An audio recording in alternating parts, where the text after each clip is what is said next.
So today we're discussing a novel by Andy Weir. It's about a science nerd stranded in space, and he uses the power of science and his own skill set and intellect to solve engineering problems, kind of one after the other. And meanwhile, there's a team of scientists and other people on Earth that are also solving problems of their own, science problems and engineering problems about the mission that he's on.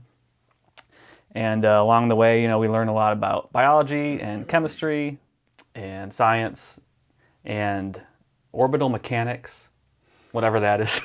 And, there's some jokes about, being alone in space and stuff like that. And so, of course, we're talking about The Martian. Just kidding. We're actually talking about The Martian, but with an alien, a.k.a. Project Hail Mary.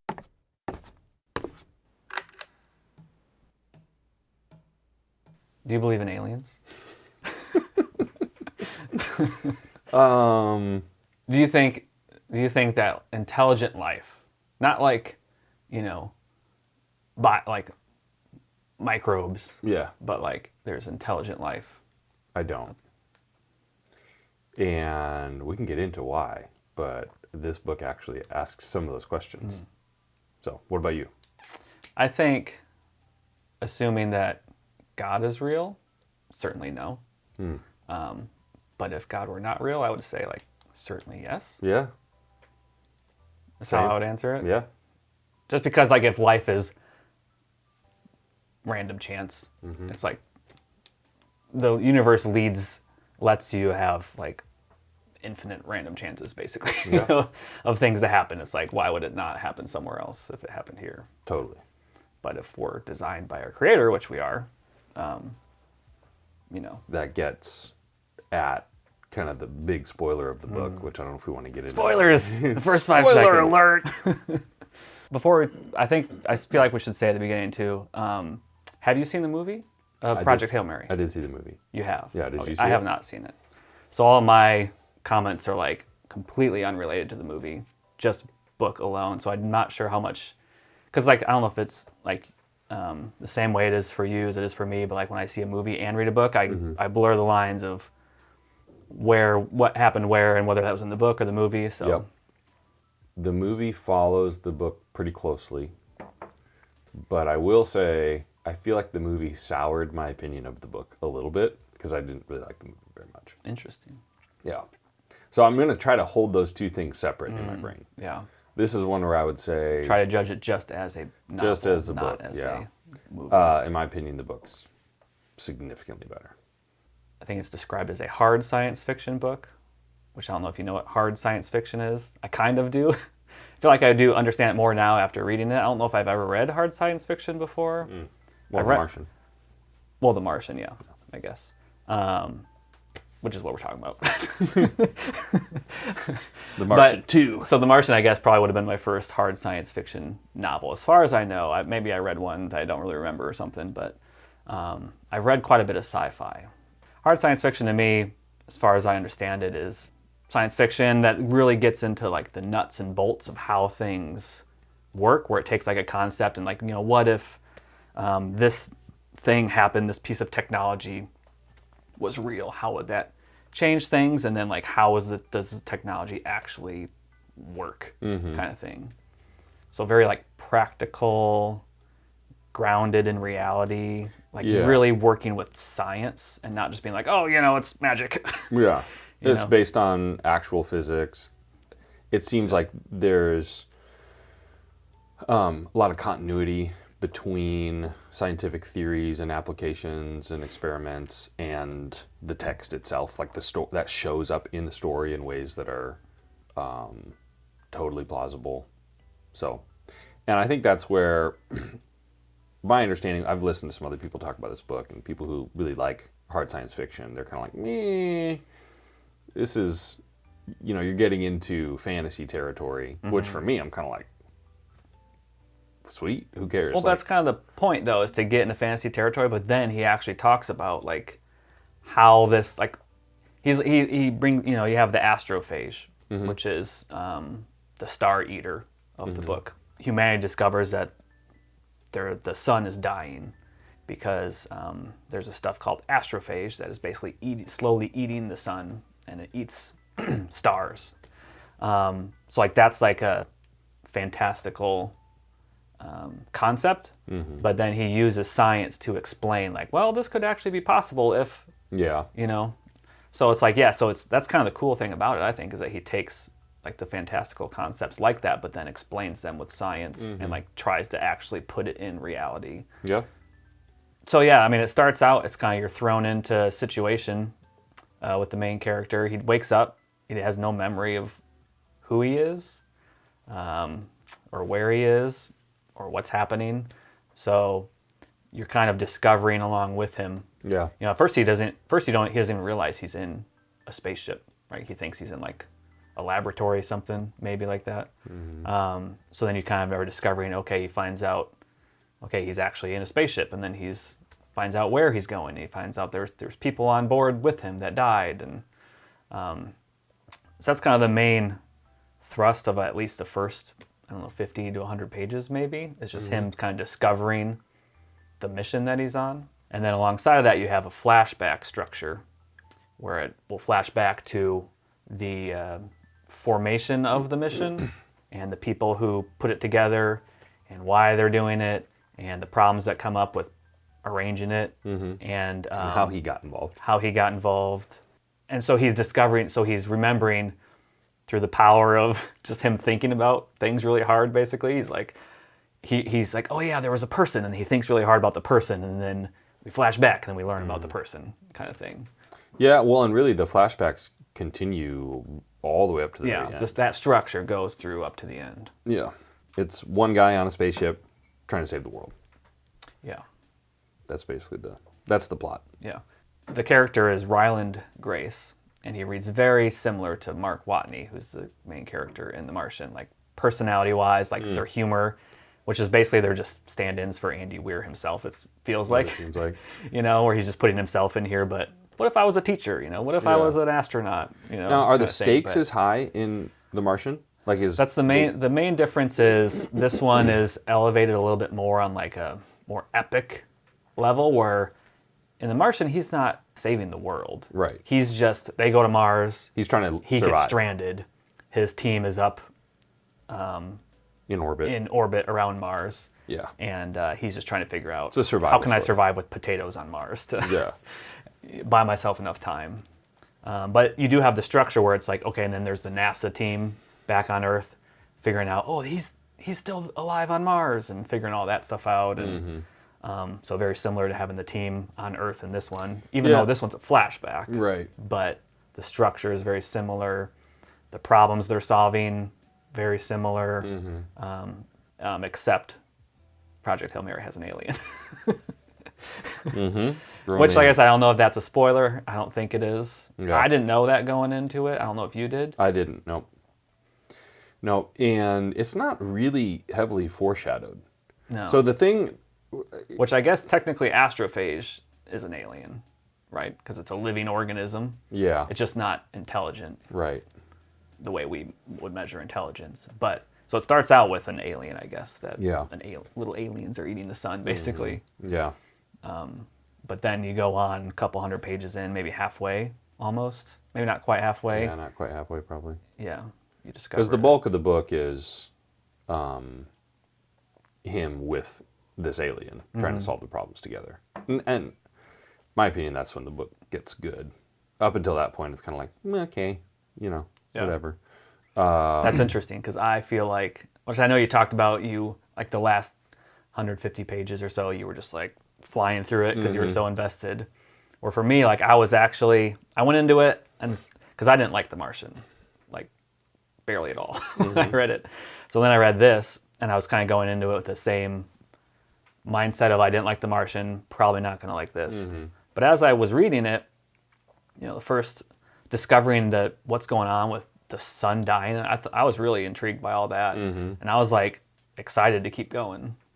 But then for me, like once he gets to the alien, that's kind of where it started to fizzle for me. Interesting. Which is interesting because you're the opposite. Totally opposite. Yeah.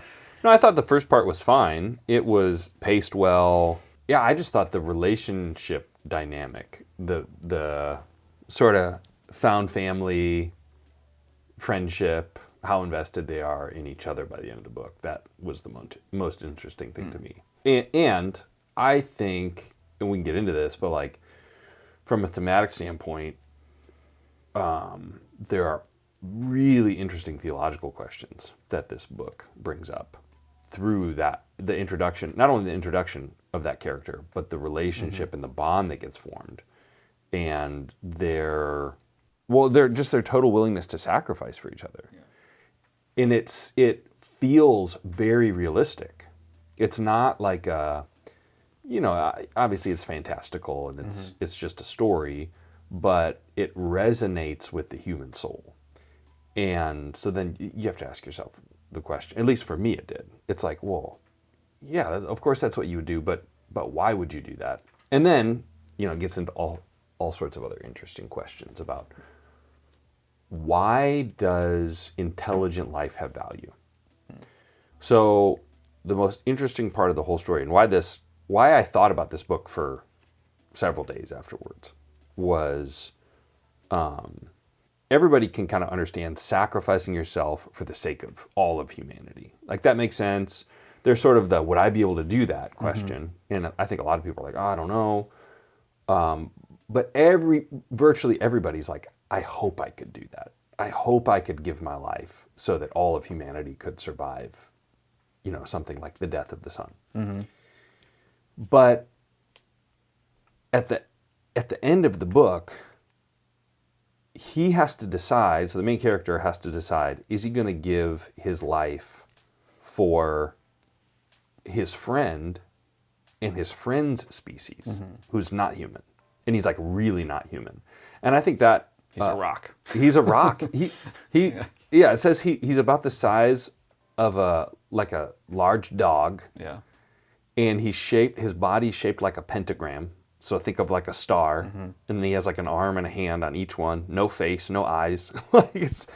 And I actually thought the construction of Rocky biologically was really interesting because he's so different.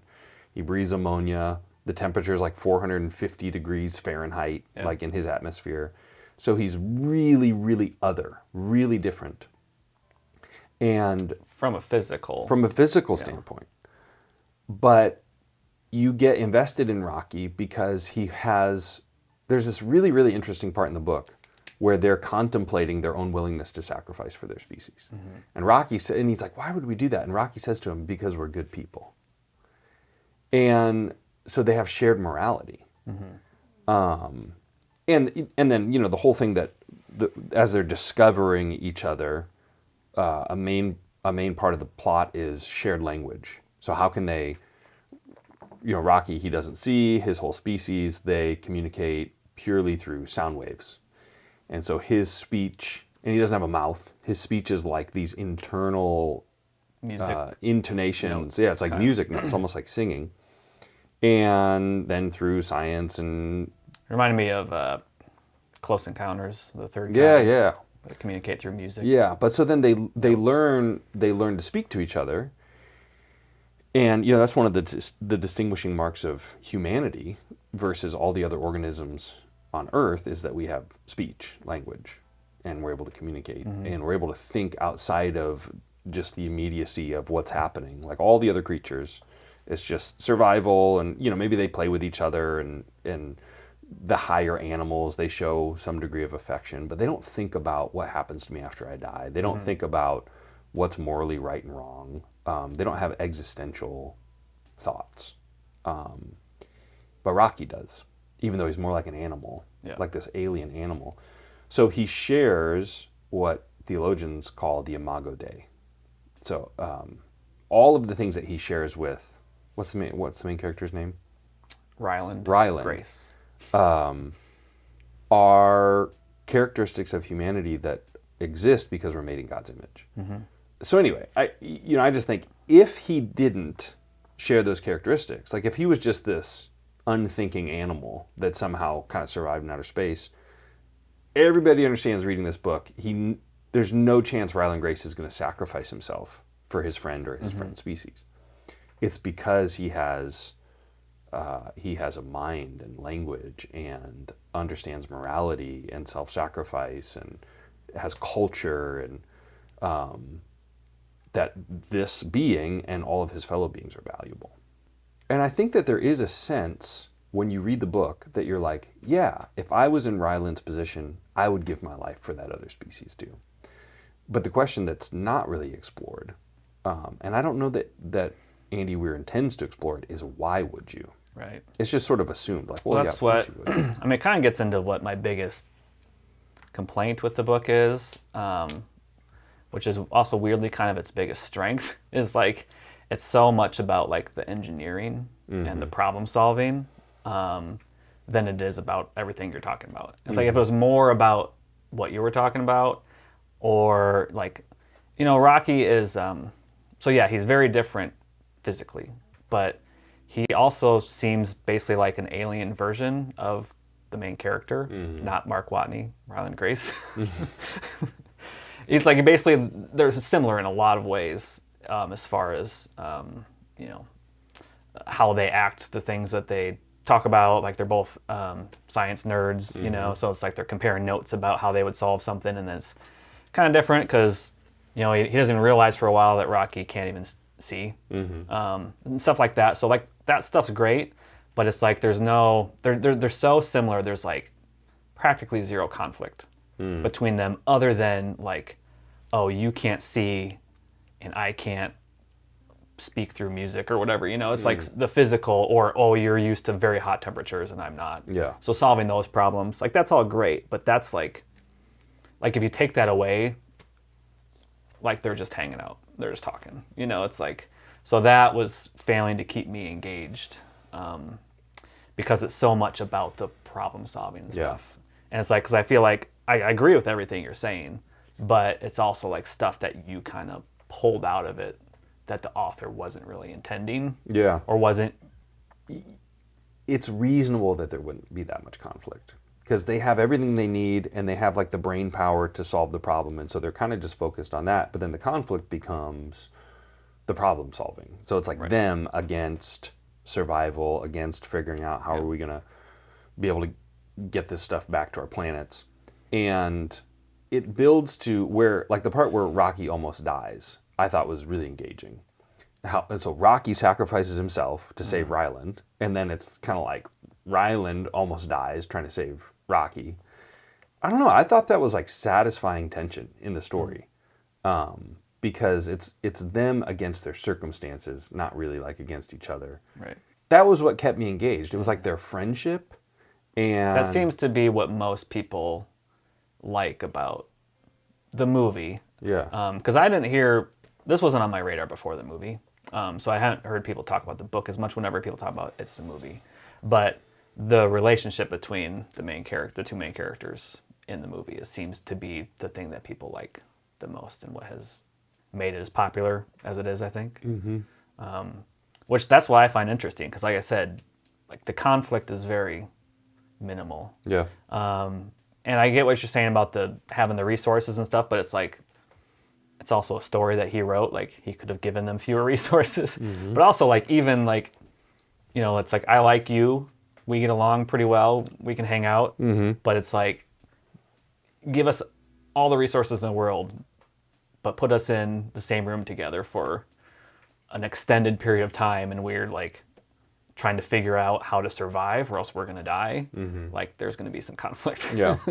Much less, and that's with someone I know well, already get along with, and is the same species as me.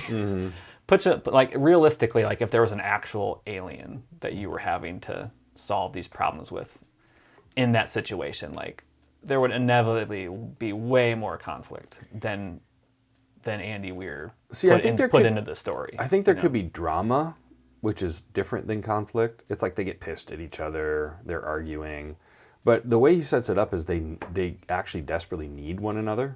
So I think that's why it makes it plausible to me that like one of them doesn't turn on the other one and try and use them like for the sake of their own survival or something. Because I think they both recognize, I need your resources and I need your expertise.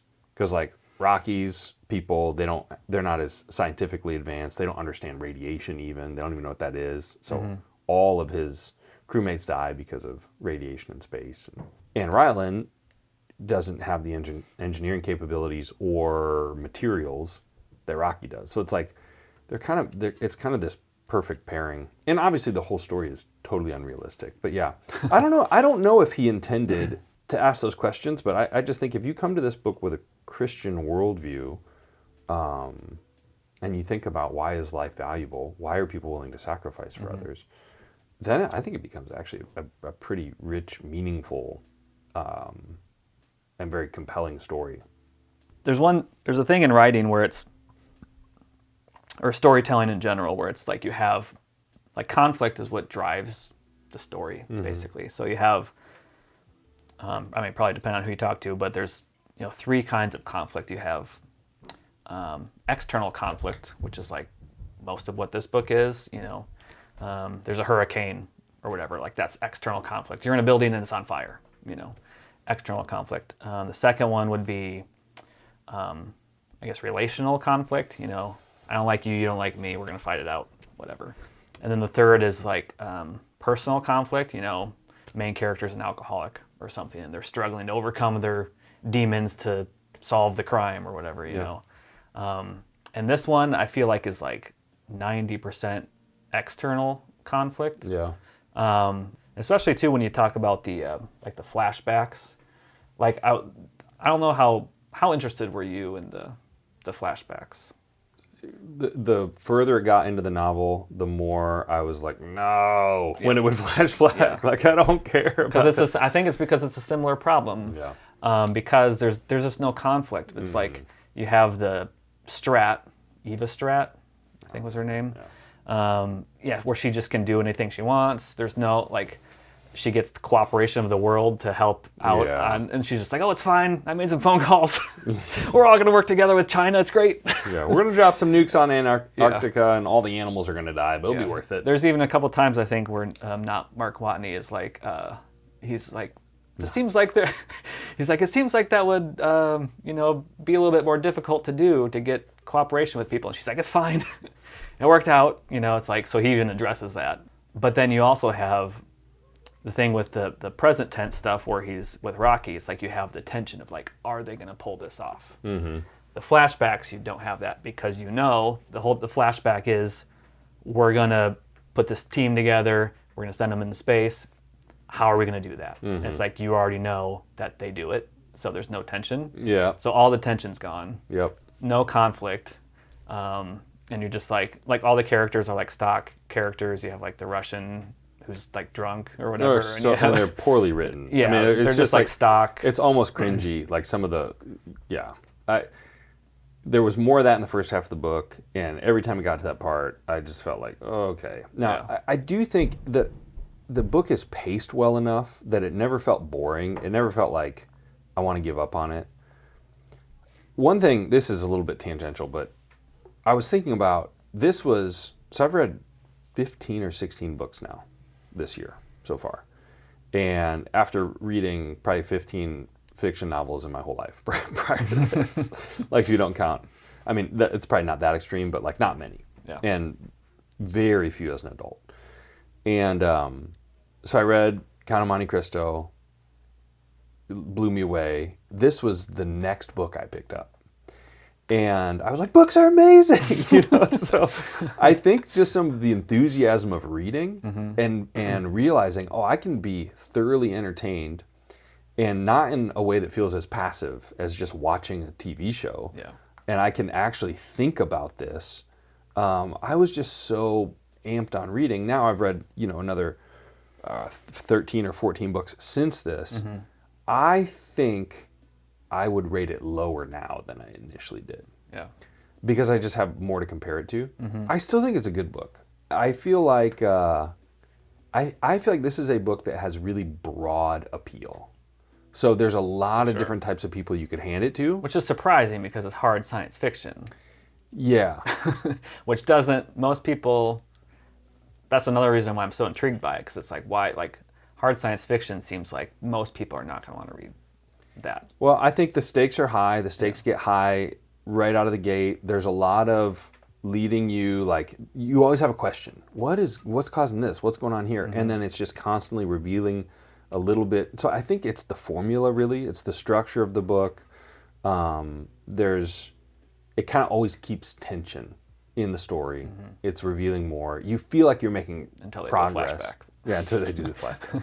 So, so I was going to say, with the pacing, I actually really loved it for quite a while. Like, it was with the pace, because of the pacing and the way he, like, every chapter revealed something a little bit more, and the way you got to discover, what the astrophage was.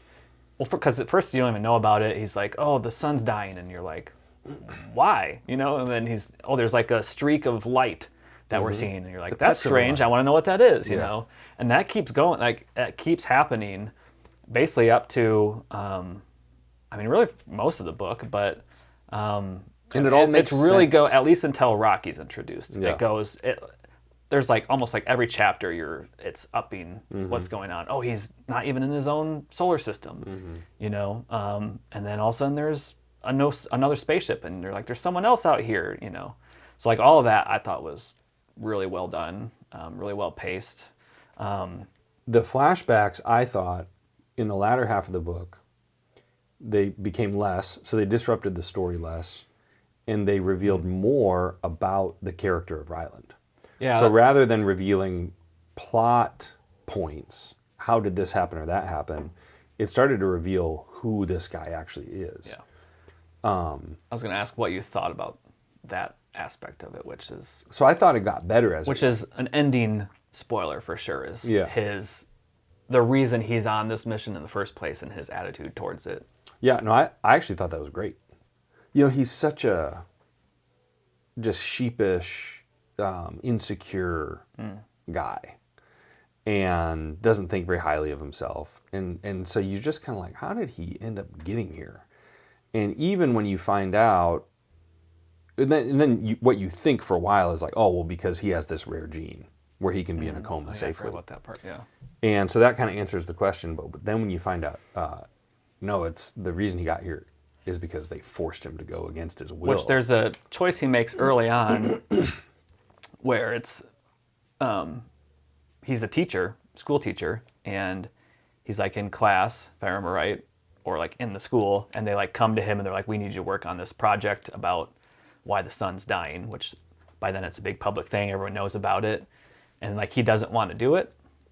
So I think that definitely matches with him not wanting to go on the mission, which is revealed at the end.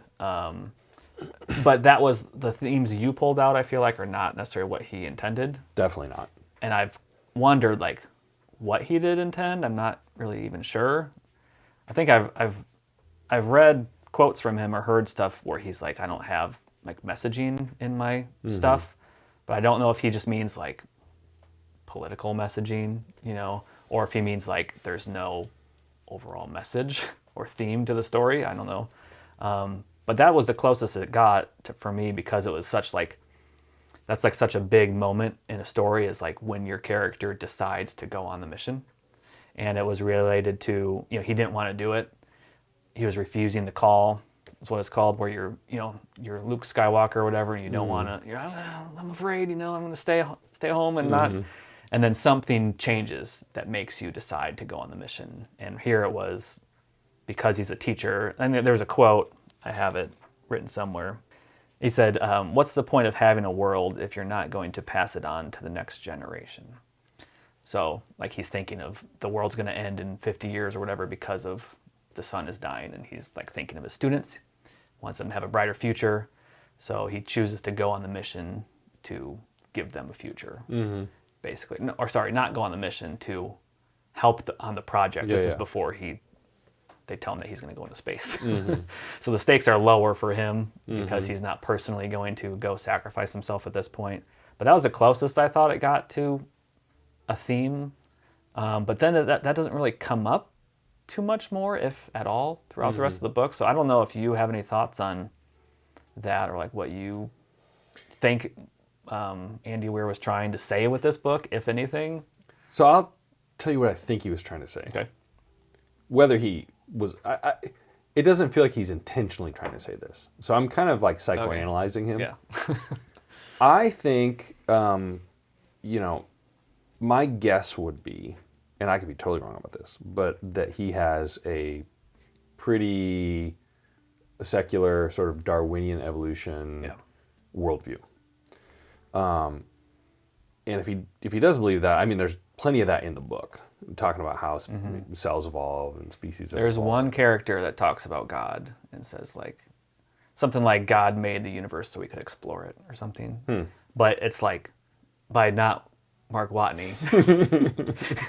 It's kind of like scoffs at that, which is like the main character's basically, which we talked about, is basically a stand-in for Andy Weir kind of. So it's like you get the sense that he's kind of like, nah. Yeah. Like just trying to provide another perspective, but then also being like, yeah, but that's dumb. Yeah. So I think one of the messages of the book or themes of the book is like humanity's not that special. And it's not because humanity is not special in our context, but it's like there's probably countless other intelligent in species. the grand scheme of the universe. They're all equally valuable. Like, why should we sit here and think that we're somehow special and that the universe revolves around us? I think that was part of one of the major themes of the book.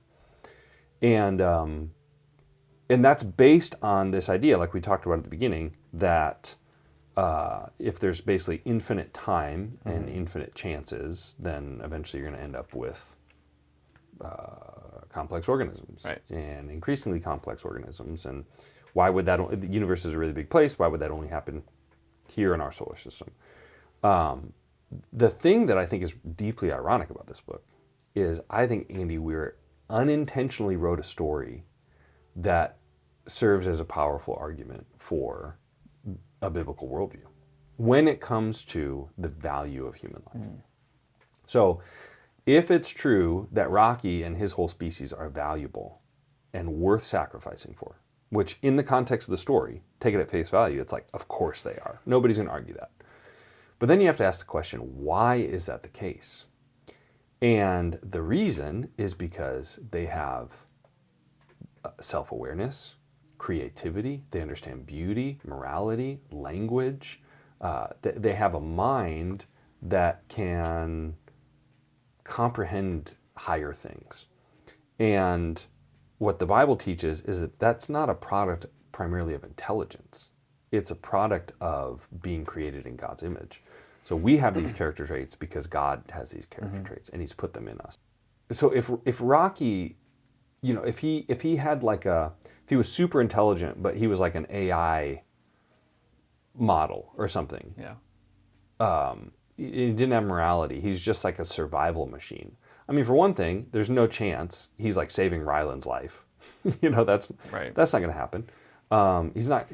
So it's, and then it even begs the question, like, well, why would an individual organism ever sacrifice themselves for other organisms that they're not? It's not a parenting instinct or. Well, it's like if he was an AI, he could make the decision to save Ryland, but it'd be like coldly calculated. Oh, I need this person because he can do this and I can't. Not because we're good people, like he says in the book. And that evaluation it's a moral evaluation. It's not a survival evaluation. So I think that the story it's a story that, like, if you're going to write this story and have it be compelling to a broad audience, as it is, you'd have to write it this way. And the reason you have to write it this way is because everybody internally, instinctually understands, whether they believe in God or not, that God exists and human beings have value because they're made in his image. So that's what stood out to me about the book and why I really liked it. And I think Andy Weir would like totally disagree with that. But it almost doesn't matter because the story, this is what I think is cool about novels, is that if they're going to resonate, it's because there's something that's actually true that they have struck, whether intentionally or not. I think the closer it gets to the truth, the more it's going to resonate. Yeah. Too. It's like a direct relationship. Yeah, exactly. I mean, the story still has to be good and engaging too. If it's a terrible story, but super true. Yeah. Just if all things are equal, the closer it gets to truth, the more it's going to resonate and the more it's going to make an impact on the reader or watcher or whatever it is. And then the ending is like, you just never would expect it. I mean, obviously we've spoiled every other part of the book, but Ryland ends up staying on Iridian. Yeah. And then he teaches all these little rock monsters using like a translator or whatever. And they create this whole dome where he can live. So they value his life, and then he's comfortable enough and can find enough meaning and significance on a different planet with all these rock monsters that he stays there for 16 years, and it's implied that he's probably never going to go home. Mm-hmm. And it's not because he can't, but it's because he just like doesn't want to. He's just happy to teach the little rock monsters. And I think the whole thing just reinforces this idea that, I don't know, now this he maybe did intend to communicate, but, and this is true, that it doesn't matter what a person looks like, doesn't matter how tall they are, what color their skin is, what language they speak. I mean, I shouldn't say those things. They look like a rock. Yeah, they look like a rock. Human beings are able to deeply connect and meaningfully connect with other human beings, and which is a beautiful thing. But why is that? Well, it's because the things that are the most important about us, we share. We have shared morality, shared appreciation for beauty. Mm-hmm. And those things are going to be nuanced and different based on the culture you grew up in. But there are big existential questions in this book that, it's like the weight of them is not explored in a way that's very interesting. Like, as the reader, you have to bring a lot to it if you want to explore any of that stuff. So I think you could read this as just like almost like a thriller kind of adventure buddy cop story. Mm-hmm. And it's fine that way, but I think that there's stuff in the story itself that, with a little bit of effort in the prose and a little bit more thought around some of the philosophical questions, it could have. It could have fill in the blanks a little bit yourself. Yeah, you exactly. have to bring a little bit to the table. You can't just... Yeah. And again, I don't think he wasn't trying to do that. If he did try to do that, it would be very... Which is the opposite of the first book we did, Dune, where it's like, there's so much to think about. It's just like, you don't have to bring anything. It's like just... So what'd you rate it? You're a strict 5-star system, right? I'll go with 5 stars this time. Really? System. Oh, okay. I was like, that's It's shocking. not 5 stars, no. What would you guess I rated it? Well, so 1 star is like never, no one should ever read this, right? 1 star was like, I actively hate this book. Okay. 2 stars is like, would not recommend. Not for me. Not for me. 3 stars is kind of like, meh. It's fine. It's fine. 4 stars is like, now we're talking. It's pretty good. 5 is like best of the best. Awesome. Okay. So good. 3? 2. 2 stars, yeah. I feel bad because I like Andy Weir. He seems like a nice guy. I'm rooting for the book. I like it's an original idea. Mm-hmm. I'm rooting for the movie. It seems I like it how it's like wholesome, for the most part. Yeah, it's like he's got to get the PG-13, so he throws a couple F words in there. Yeah. But for the most part, it's like, well, Ryland's a teacher, so he doesn't swear. I like that. I'm rooting for the book. Like I like what he's trying to do. But for me, I'm not saying it's a bad book by giving it 2 stars. I'm definitely not giving it 1 star. It's borderline 3 stars, but for me, there's just what I like in a book is character and character conflict, and putting a character in situations where there's other characters that they butt heads with, because then that reveals more about the main character. They're having to make tough choices. There's a couple tough choices in here, but for the most part, not a lot of choices other than do I use this tool or that tool? And the choice the biggest choice, which is at the end, which is him, well, I guess 2 big choices, one to go on the mission and one to save humanity or Iridians or whatever. The choice to go on the mission is taken away from him. He's forced to do it. So it's like he doesn't get to choose. It's like, so there's just the stuff that I normally like in a book is just not there on the level that I want it to be for me to enjoy a book. But like I said, I'm not saying it's bad because I like Michael Crichton. I don't love Michael Crichton. There's some books I really, really like. Honestly, this reminded me a lot of Sphere. I don't know if you know anything about Sphere. Didn't you give that 5 stars? I love that book. It's so good. It's this, but with characters. But so good. I mean, it's not a perfect book by any means, but it's just like, it's like the definition of a page turner to me. But we should do that one sometime. And Yeah. You should not know anything about it. Just read it without, don't even read the back of it, anything. Just go in blind, because that's the best way to do anything. But, so a book like Sphere is like more my level, where there's just more conflict among the, it's like this, but imagine more characters and just kind of button heads and should we do this or that kind of thing. But that's like a thriller. Like I wouldn't describe this as a thriller. No. This is hard sci-fi. So it's like, I understand he's not trying to do that. But at the same time, I just need more than that as a reader. So hard sci-fi, if this is what hard sci-fi is, it's not for me. I'm curious. So we've been reading The Way of Kings. I've got like 60 pages left. I just read a chapter that was pretty good. How many pages left? Like 60. Okay. Um, So you're on page like 5,400 something? Yep. And so I'm sure we're going to get to Way... If we keep doing these videos, we're definitely going to talk about Way of Kings. But Way of Kings, for both of us, has been like not enjoyable. The only reason I have not stopped reading it is because you're reading it. Otherwise, I would have quit. I might have quit 300, 400, 500 pages. I mean, at some point, between 500 and where I'm You're at really now. selling our next review on Way of Kings. Well, I mean, that might be a spicy opinion depending on Yeah. who's watching this video, if anyone is. But did you enjoy reading this book, or was the first, honestly, like until he meets Rocky, which is funny to me, but like I was engaged. I was like, yeah, there's no character stuff, but he's doing pretty good with what he's got, and hopefully there will be. But then I got bogged down, and you were like, I don't want to pick this up. I don't care what's going on. Bogged down. When Rocky showed Oh, up. when Rocky shows up, I'm like, I was interested, but then it's just like, I just needed more character stuff, more conflict, more, principles of storytelling that are just not there, and it just became so much about the problems that they're experiencing, and then they're like working together to solve it. I was just like, yeah, okay, more of that, Man, see, I felt like it's like, are they going to be able to figure out how to save their planets?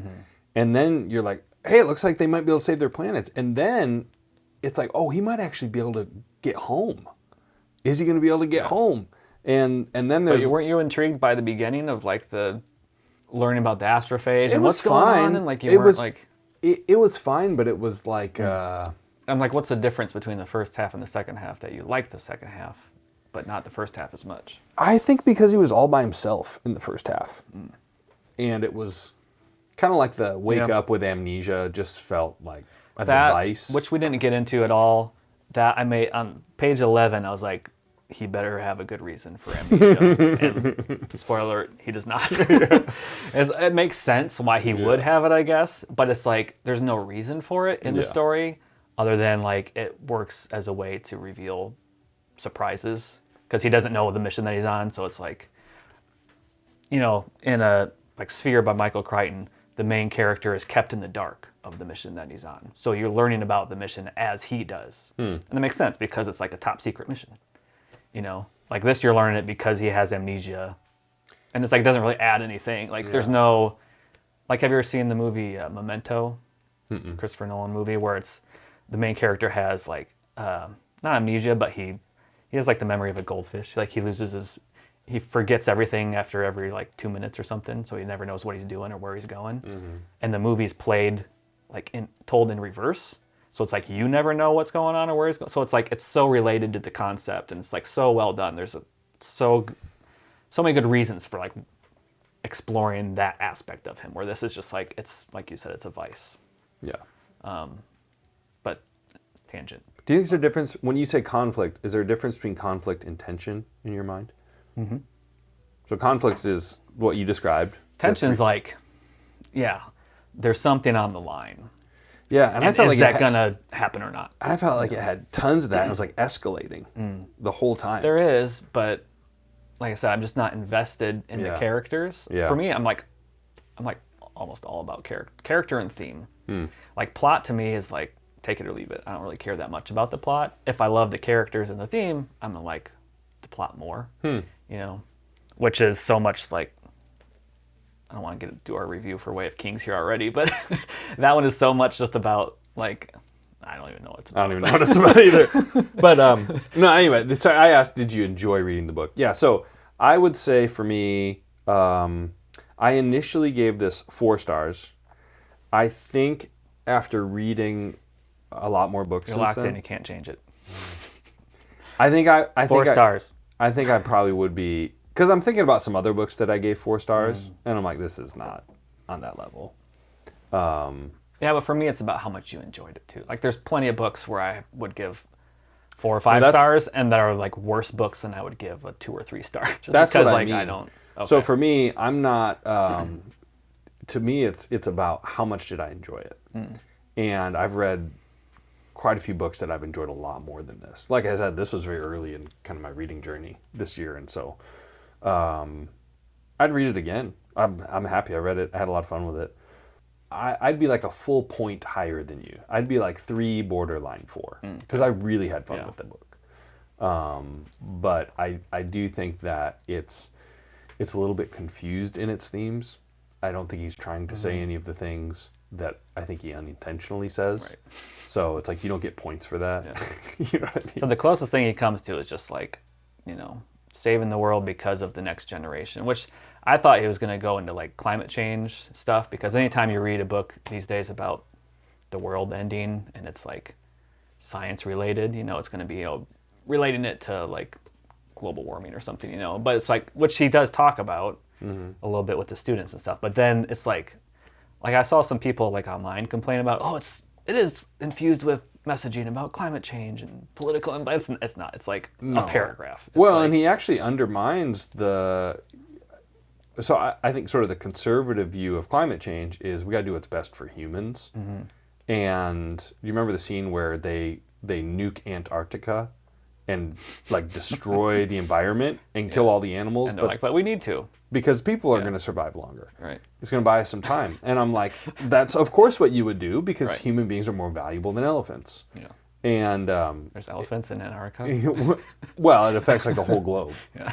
You know, so again, it's like everybody intuitively understands that. Right. And when you actually think about a scenario where if we were forced to choose, then it's like nobody cares about the climate. We got to save people. Yeah. And that's like in the book, but again, you get the sense that he wouldn't even agree with that. Right. I don't know. It's hard to know. He's an enigma, that Andy Weir. Anyway, so yeah, he plays the middle very well, I think. That's what I've noticed. Yeah. I don't know a ton about him, but from what I've seen and heard from him, he's like, I just want people to enjoy I just want to make money. I don't. Yeah. No, he just wants to write a book that people are going to like, and he doesn't want to like, you know. No, I think Who's It For? Really broad range of appeal. I think men and women would both like it. I had my 13-year-old son. He read it. He liked it a lot. You know, we talked through. There's like one sexual kind of relationship that's featured in the book, which is inappropriate and totally pasted on, and like adds absolutely nothing to the story. Yeah. And it's just like, why? All those characters are like just throwaways. Yeah. It's there for like humor. Yeah, I just kind of warned him about that, and I said, you know, there's a couple F words, and he read the whole book and liked it. Yeah, he liked it a lot. Sweet. I would say if you've seen the movie, maybe not worth your time. Although I think the book is better. If you haven't seen the movie, I also think this is a book that is best to go in totally blind. You're going to enjoy it way more if you don't really know what's coming. Yeah, that's why I liked the first half so much, because I didn't know what was coming. I was like, developments were genuinely surprising for the most part. Which I'm kind of bummed that you're saying the movie's not as good, because I was thinking I was going to like really like the movie, because I was thinking they were going to up some of the stuff that was missing from this, because he would have to make a great movie, and people seem to like it. So I was hoping it was going to give me a little more, but You may enjoy the movie a lot more than I did, but the things that I liked most about the book were not really featured that well in the movie, in my opinion. Mm-hmm. So I think that, yeah, I mean, you could do a whole other conversation about the movie, but it's probably worth watching. Anything else? I don't think so. I would say That you believe in aliens? I believe in aliens. And How about climate change? we believe in climate change, yeah. Well, good. That's The Martian. Or wait, no. It's Project Hail Mary. Yep. That literally slipped out. I didn't mean to say that. I didn't mean to say that's The Martian. You should have just rolled with it. That's The Martian.